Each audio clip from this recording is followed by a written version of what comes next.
ที่คล้องกุญแจบอกรักกันเหมือนในเกาหลีเลยมันนี่คือสะพานลาวาภูเขาไฟกระโดงบุรีรัมย์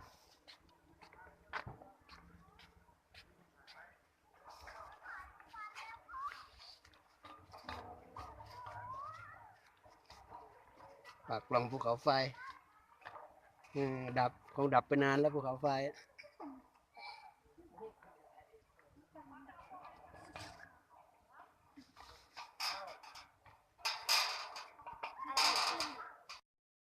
พระอาทิตย์ตกดินซันเซ็ตที่โครงการชลประทานบุรีรัมย์สวยงามมากมีหนุ่มสาวมาถ่ายเวดดิ้งกันด้วยคู่บ่าวสาวสวยจริงๆอาณาจักรเครื่องปั้นดินเผาด่านเกวียนอำเภอโชคชัยนครราชสีมาตรงนี้เป็นทางเข้าหมู่บ้าน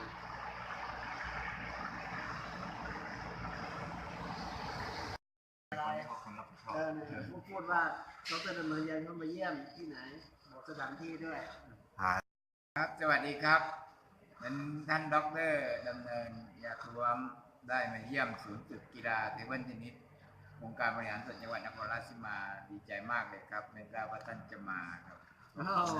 ตั้งใจมา6 ปีแล้วมันมาที่นี่ครับผมดูบรรยากาศครับบรรยากาศข้างใน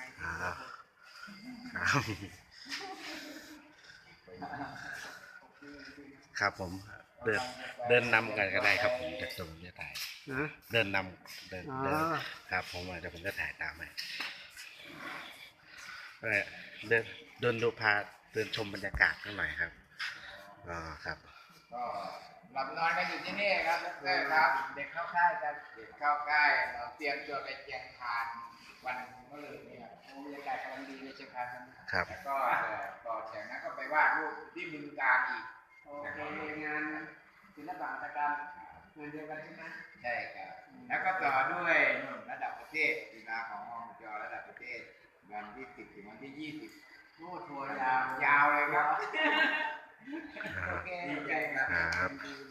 ท่านครับน้ำตกมวกเหล็กอำเภอมวกเหล็กสระบุรีตอนนี้ยืนถ่ายวิดีโออยู่อำเภอปากช่อง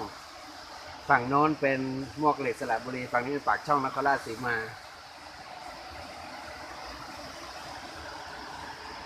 ลำธารกั้นจังหวัด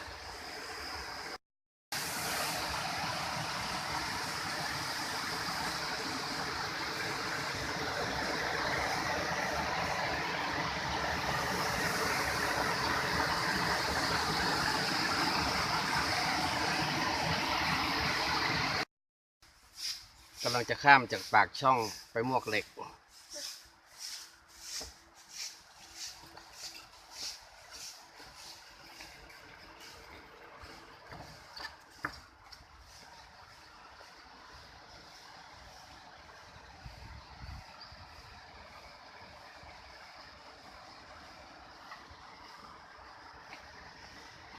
เป็นวิทยากรอบรมนักเรียนชั้นม .6 โรงเรียนโคราชพิทยาคมเรื่องการพัฒนากระบวนการคิด